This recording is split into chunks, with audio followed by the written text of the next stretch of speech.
सरकार के अनुसार, मोदी सरकार के अनुसार देश में 28 राज्यों में सबसे ज़्यादा बेरोजगारी 2024 में हरियाणा में क्यों है? हरियाणा की भाजपा बताए कि भारत सरकार के गृह मंत्रालय के अनुसार देश में सबसे ज़्यादा अपराध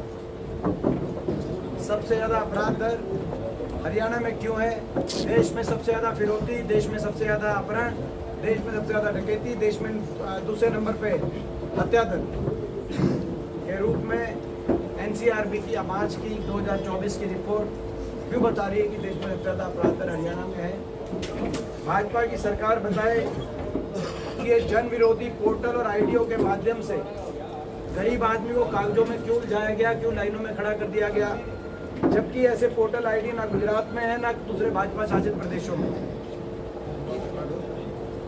भाजपा की हरियाणा की सरकार बताए कि देश में सबसे ज़्यादा महंगाई यानी कि वेट जो हमारे समय 8.9% था वो 17.1% कर दिया गया। सबसे महंगा डीजल, पेट्रोल, रसोई गैस का सिलेंडर हरियाणा में क्यों है? सबसे ज़्यादा वेट और सबसे ज़्यादा महंगाई, सबसे महंगी बिजली, सबसे ज़्यादा महंगाई हरियाणा में क्यों है? भाजपा की सरकार बताए कि भाजपा का काल क्यों बना, किसान का काला काल। आपने देखा आज ना तो नहरी पानी है ना एमएसपी है। किसान ने जब संघर्ष किया आंदोलन तो 750 किसानों की जान भी इस सरकार ने, जानों की कुर्बानी हुई, लेकिन सहानुभूति सरकार की तरफ से ना बताए। भाजपा की हरियाणा सरकार बताए कि क्यों ऐसी समाज और बैकवर्ड समाज के अधिकारों को छीनने का काम इस सरकार ने किया। चाहे सारी ऐसी समाज और बैकवर्ड समाज को मिलने वाले संविधान के अंदर, बाबा साहब के संविधान के अनुसार जो अधिकार थे, जैसे पक्की सरकारी नौकरी और उसके अंदर आरक्षण के प्रावधान। आपने देखा होगा कि हरियाणा में पक्की नौकरियां समाप्त कर दी गई, केवल कच्ची। हरियाणा कच्ची नौकरियों का प्रदेश बन गया, केवल कच्ची नौकरियां लगाई जा रही। या तो 2 लाख पद समाप्त कर दिया, कच्ची नौकरी बिना रिजर्वेशन, बिना पेंशन, बिना मेरिट के लगाई जा रही हैं। 5 साल में मात्र 10,000 पक्की नौकरी हरियाणा में मिली, जिसमें भी बाहर के बच्चे, हरियाणा से बाहर के नौजवान ज़्यादा भर्ती हो गए। बाकी तो नौकरियां जो निकली वो भर्ती घोटालों, पेपर लीक घोटालों और सीटी के में उलझ के रह गई। हरियाणा के युवाओं का शोषण किया जा रहा है।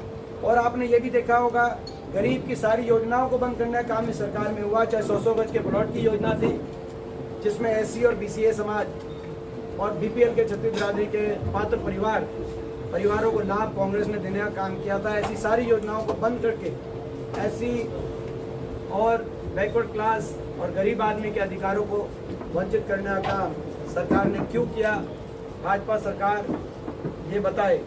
और ये भी बताए कि खेलों में नंबर 1 हरियाणा अब पंजाब से आगे निकलता हुआ नशे में नंबर 1 हरियाणा कैसे हो गया? पंजाब से ज़्यादा पिछले 3 साल से drug related overdose death Haryana में आ रही हैं। पंजाब से भी आगे निकल गया हरियाणा। ये भाजपा सरकार को ये बताना चाहिए प्रदेश के लोगों को। और ये भी बताए कि हर वर्ग को सड़क पे क्यों आना पड़ा। 500 स्कूलों में धरने हुए, देश में इतिहास बना, क्योंकि 5000 स्कूल मर्ज या बंद हो गए थे, तो 500 स्कूलों के आगे छोटे छोटे बच्चों ने धरने देने पड़े। हमारी बेटियों को जंतर मंतर पे जाके अपने न्याय के लिए धरने देने पड़े। हमारे किसानों को एमएसपी के लिए धरने देने पड़े। कर्मचारियों को ओल्ड पेंशन स्कीम के लिए धरने देने पड़े। आड़तियों को धरना देना पड़ा, शिक्षकों को धरना देना पड़ा, आशा वर्कर, आंगनवाड़ी को, सरपंच और पंचायती राज के प्रतिनिधियों को धरने देने पड़े। और सभी धरनों का जवाब लाठीचार्ज से दिया गया। तो ऐसी अनसुनी हर वर्ग की क्यों? और विकास की पटरी से तो उतर ही गया हरियाणा, वो आपके सामने है। तो ये हमारे 15 सवाल हैं और इन 15 सवालों को लेके हमारा अभियान है। हरियाणा मांगे हिसाब, आज जींद भी मांगे हिसाब। जींद का जब उपचुनाव हुआ था आज से लगभग 5.5 साल पहले, क्योंकि जनवरी में हुआ था, जनवरी फरवरी सर्दी का टाइम था, तो 5.5 साल से तो 5.5 साल पहले बहुत बड़े बड़े सब बाग दिखाए गए थे, तो 10 साल में कहीं कुछ नहीं हुआ।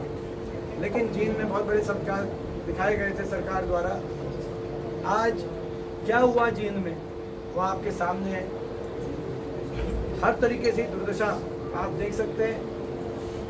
जींद के अंदर आप अस्पताल से शुरू करें, जो 200 बेड का अपग्रेड करके हमारी सरकार में हुआ था, वहाँ आधे से ज़्यादा डॉक्टरों के पद रिक्त हैं। आप यूनिवर्सिटी देखिए जो हमारी सरकार के समय बनी थी जींद में, यूनिवर्सिटी के अंदर ज़्यादातर पद रिक्त हैं। आप जींद की सड़कों के हालात देखिए, वाटर सप्लाई का हालात देखिए, सफाई की परिस्थितियां देखिए, अपराध की पोजीशन देखिए। आज किस तरीके से अपराधियों के फिरौती रंगदारी के कॉल लगातार, केवल मैं जींद की बात, केवल शहर की बात ही नहीं कर रहा, आप सफीदों में देखिए, आप जुलाना में देखिए, पलायन करने में मजबूर हो रहे हैं व्यापारी। इतनी इस तरह से अपराध के साए में आज जींद चपेट में आ गया है। आप नौजवानों को देखिए किस तरीके से जींद जिले में कई गांवों में नौजवान डोंकी के रास्ते बाहर मजदूरी करने की तरफ विवश हो गए हैं, अपने उधारी लेकर घर बार बेचकर, कहीं नशे की चपेट में। हरियाणा में नौकरी मिलेगी इस बात को लेकर पूरी तरह निराश हो गया जींद का नौजवान। आप उस बात को देखिए, तो आज बड़े दुख की बात है। हरियाणा भी मांगे हिसाब और जींद भी मांगे हिसाब। इस अभियान को जो है आप लोग के माध्यम से हमारी बात भी पहुँचाना। हमारे यहाँ जिप्सम की कंपनी थी, फैक्ट्री थी काफ़ी सालों से, लेकिन 5.5 साल दौरान बीच में ही वो गुजरात चली गई है, उसको पलायन नहीं बोल सकते। तो जो ये व्यवस्था बनी है भाजपा सरकार के दौरान, भविष्य में आपकी सरकार आती है तो उद्योगों के संरक्षण के लिए, उनकी व्यवस्था के लिए क्या कुछ करेंगे जो ऐसे हालात ना? देखिए, आपने देखा होगा जब पिछली हमारी सरकार थी कांग्रेस पार्टी की, तो बहुत से बड़े औद्योगिक केंद्र स्थापित किए गए थे, इंडस्ट्रियल मॉडल टाउनशिप्स, IMTs। और चाहे वो मानेसर IMT एक्सटेंशन की बात हो, चाहे वो रोहतक IMT की बात हो, चाहे वो रोज का मेव IMT की बात हो, खरगोदा IMT की बात हो, फरीदाबाद IMT की बात हो, अम्बाला में प्रस्तावित थी, वो बन नहीं पाई थी। 6 IMT स्थापित की गई थी उस समय। तो इस प्रकार से जो औद्योगिक केंद्र हैं, और जींद तो हमारे हरियाणा का बिल्कुल सेंटर, जींद हमारे हरियाणा का दिल है, तो यहाँ पर एक बड़ा औद्योगिक केंद्र जींद में स्थापित और ये बड़े दुख की बात है कि ये पलायन केवल यहीं से नहीं हो रहा, इंडस्ट्री का पलायन पूरे हरियाणा में। क्योंकि इंडस्ट्री के लिए एक और बात है, अमन चैन शांति। आज हरियाणा में अपराध के साए में जो प्रदेश में अपनी सरकार लेके आई है, वहाँ पर निवेश का वातावरण आप समझ सकते हैं कि जो परिस्थिति थी, कभी उत्तर प्रदेश के बारे में कहते थे, आज बड़ी बड़ी कंपनियां, फॉर्च्यून 500 कंपनियां गुड़गांव से ऑफिस शिफ्ट करें नोएडा, ऐसी स्थिति आ गई।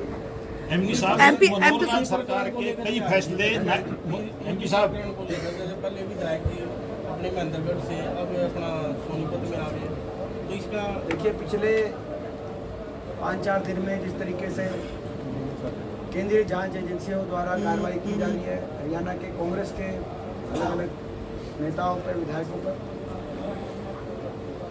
मैं ये कह सकता हूँ कि पूरे देशवासी देख रहे हैं पिछले कई वर्षों से जांच एजेंसियों का दुरुपयोग विपक्ष की आवाज़ को दबाने के लिए किया जा रहा है, विपक्ष के नेताओं को निशाने पे लेके जाने के लिए किया जा रहा है, जो कि दुर्भाग्यपूर्ण है।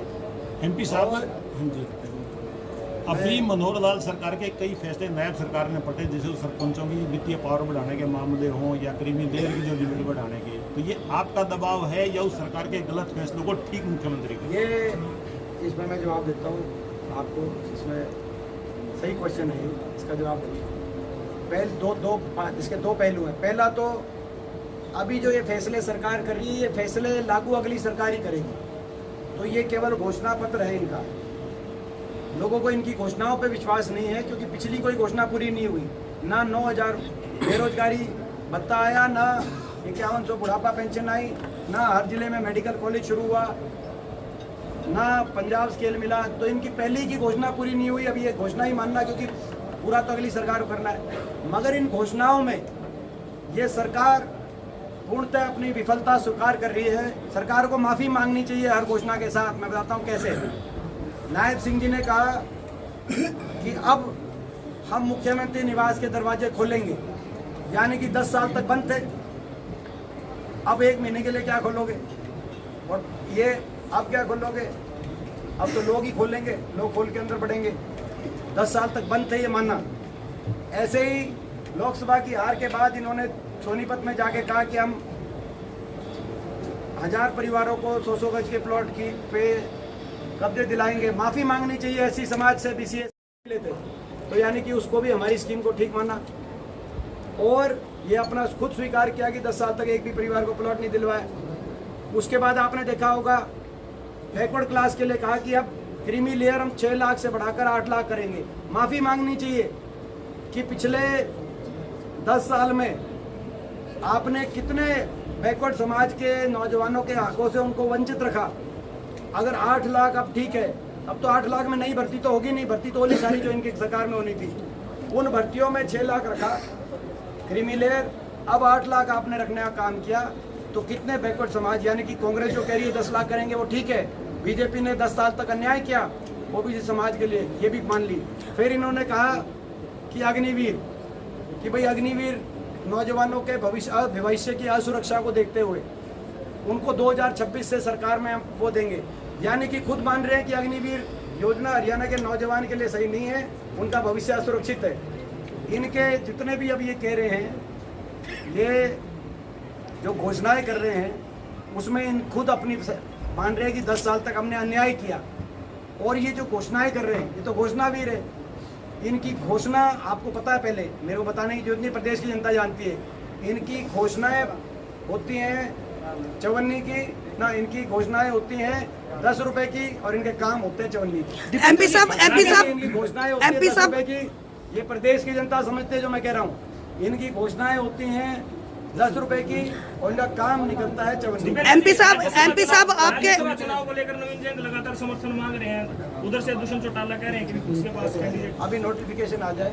MP साहब चौधरी भूपेंद्र सिंह हुड्डा जी ने भी एक पद यात्रा निकाली थी, उसके बाद वो 10 साल सत्ता में रहे। अब दीपेंद्र हुड्डा जी भी उसी राह पर हैं, क्या मान के चले जनता परिवर्तन के मूड में है? देखिए, हमारा एक ही लक्ष्य है कि हरियाणा का भविष्य बचना चाहिए, हरियाणा आगे बढ़ना चाहिए, इस परिवर्तन आना चाहिए कि भाजपा सरकार ने हरियाणा को बहुत नुकसान कर दिया। उसी लक्ष्य को लेकर हम कदम बढ़ा रहे हैं। MP साहब आपकी आज यात्रा है, MP साहब आज आपकी यात्रा है हो रही है, तो जींद में आपके प्रोप्राइटर का नाम लिखने के आदेश दिए हैं यूपी में दुकानदारों पे, इसके ऊपर क्या कहना है? कम्युनल तरीके से देश को एक बार ये बहन जी पूछेंगी, इसके बाद ठीक है ये सवाल, ये ठीक है भाई, चलो इनके सवाल का दे दो आप, जो आप कोई बात। तो आप ठीक है, अब देख ही रहे आज भारतीय जनता पार्टी का एजेंडा।